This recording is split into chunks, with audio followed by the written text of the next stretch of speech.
Hello and welcome to the Blank Slate Garden. I'm Adam, and we just did our first real indoor plant shopping trip this past weekend.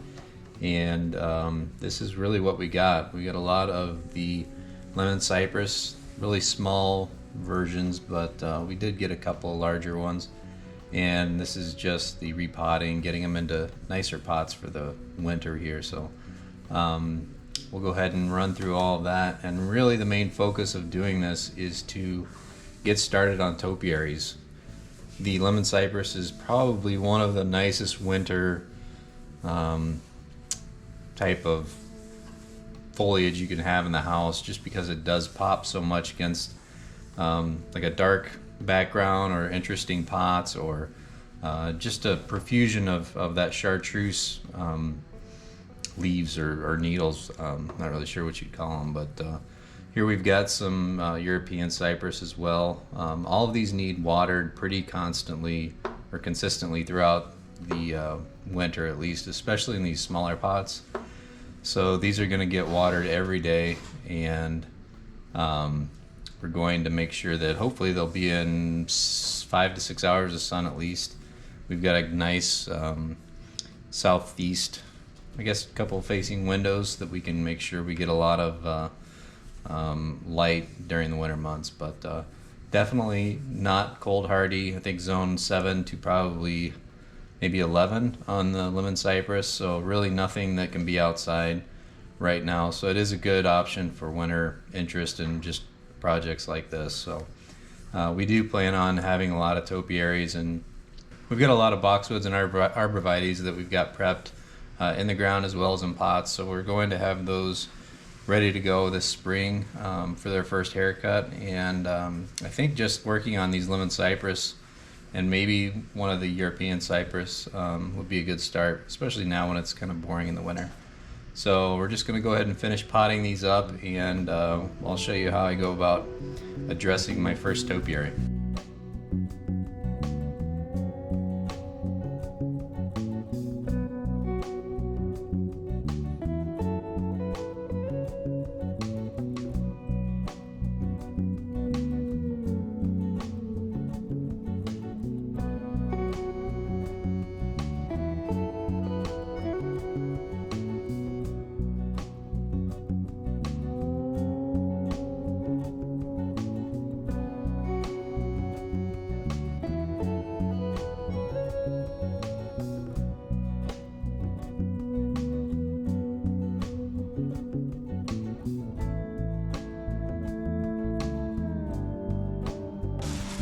Up 5 degrees outside, so this should keep us busy for a little while. There's not just topiary in this, we're gonna have other things right after that we'll show you.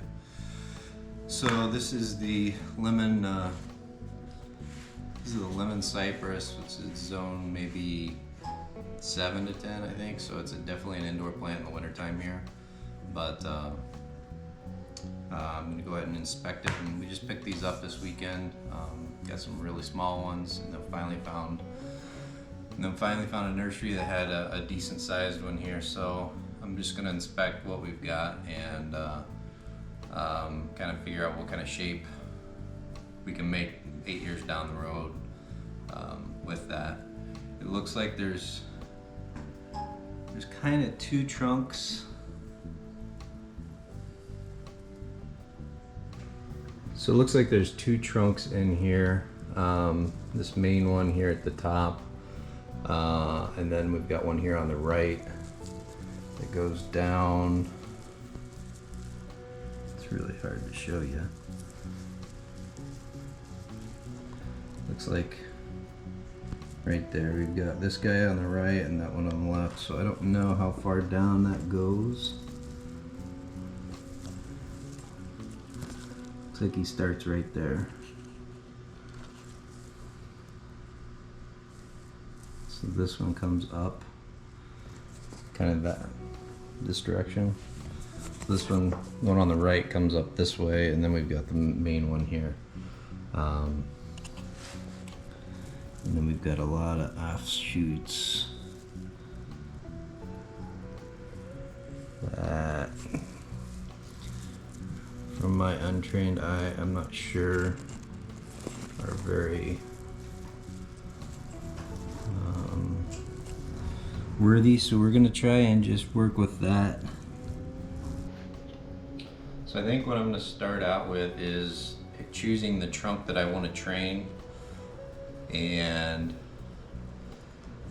get that wired up. So here I'm really just going through the inner branches of this small lemon cypress and making sure that I kind of know what I'm gonna have once I do start cutting. Can't uncut a lot of these things, so I've got two main kind of trunks, if you will, that I'm gonna leave for now. A lot of times you would kind of just maintain that one trunk and just try to grow your shape that you've decided on, but I really hadn't decided at this point, and I wanted to kind of see what options I did have. The direction I ended up going, and you'll see how I do trim it up, but it is more of a bush tree, I would call it, with a lot of long skinny stems and a palm at the end of each one, so maybe 10 to 25 palms or balls at the end. Will give it a really interesting Dr. Seuss kind of look. So I think that would look really neat on a maybe in a black wall or something behind it, or a really dark pot or something. So we've got some of that we'll get it in. But for now, that chartreuse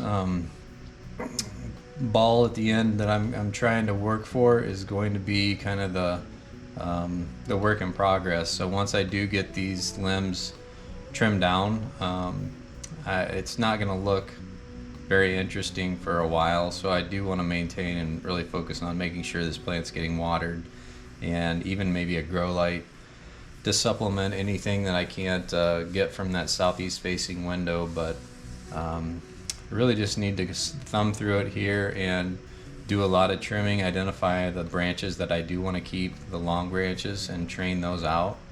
And before I can do that, I really need to take a lot of foliage off here. So as I clip through these, what I'm thinking about is not just taking stuff off the tree, but what I can propagate. So I'm really trying to kind of draw the line a little bit more on the cutting larger pieces, so they do have that inner life in them, or long enough so that they can hopefully grow roots. So and I'll show you how we do that here in a little bit.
So now that I've got a pretty good pile of cuttings, I'm going to use the Hormidin 3, which is the rooting compound I pretty much use on everything, and I think it'll work especially good on these because they are more of a well, one, I didn't know you could propagate lemon cypress or really any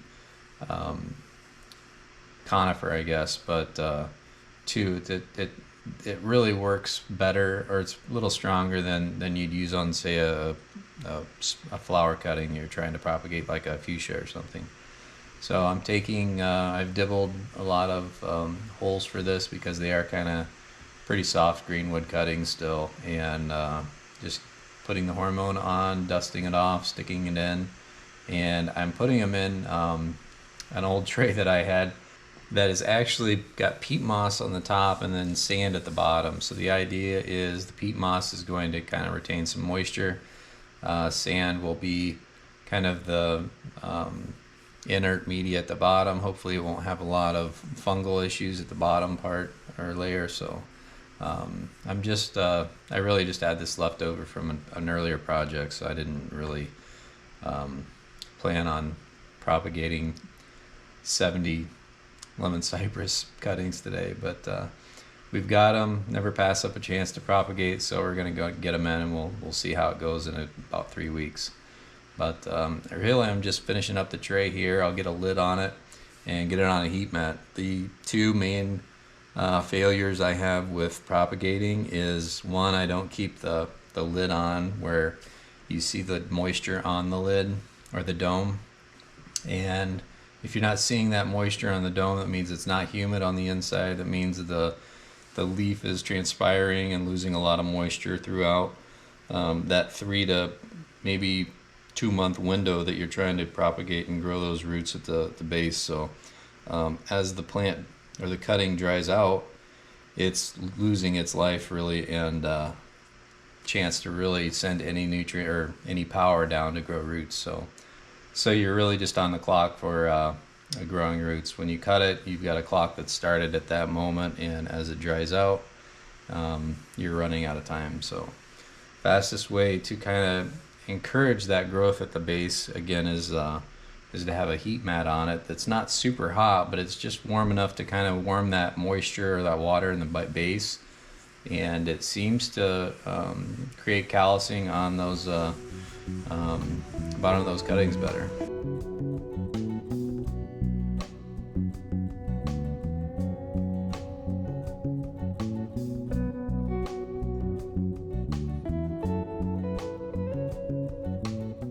So here I am finally doing what I feel like topiarists should do, is I'm training the limbs to go the direction I want it to go. And really what that is I want this Dr. Seuss looking bush to part tree to really spread out, so each pom-pom is going to stand out and kind of be its own specimen that you'd look at on a tree. So I don't know how large this will get, so we'll that'll be another interesting byproduct of this. But what I'm just doing is I've drilled holes all the way around this pot, and I started out with wire, but I moved to this string, and it seems to work a little bit easier because I'm just pulling a limb down, wrapping it around, and going up to the next kind of level and seeing how many limbs I can kind of spread that way.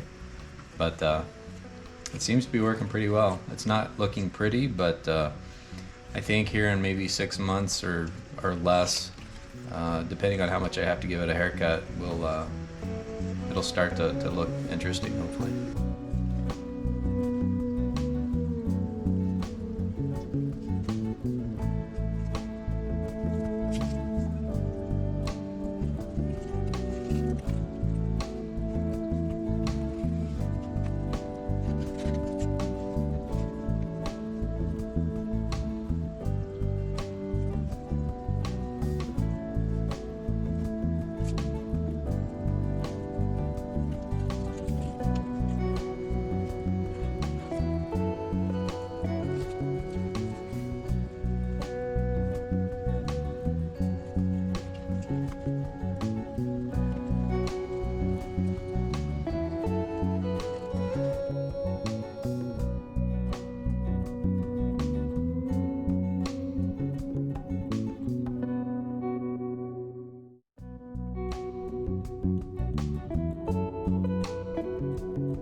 So now I've got everything kind of tied down and pulled down to where I feel like that can encourage growth out rather than just up. And I think lastly, these do really respond well to being trimmed and into shape. So what I'm going to do is just trim the tips of everything that I want to turn into a palm or a ball. And I think that'll encourage thicker growth and rather than just reaching out to the light growth. So I want to have a denser ball rather than kind of long chartreuse hands coming out. At the top, I'm going to leave that, and hopefully we might get an extra shoot going straight up.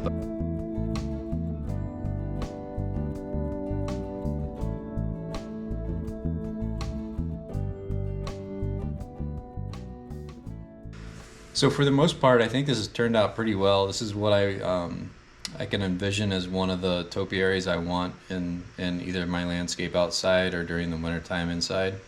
And it might foster a lot of other designs that we'll cut into probably a lot of arborvitaes.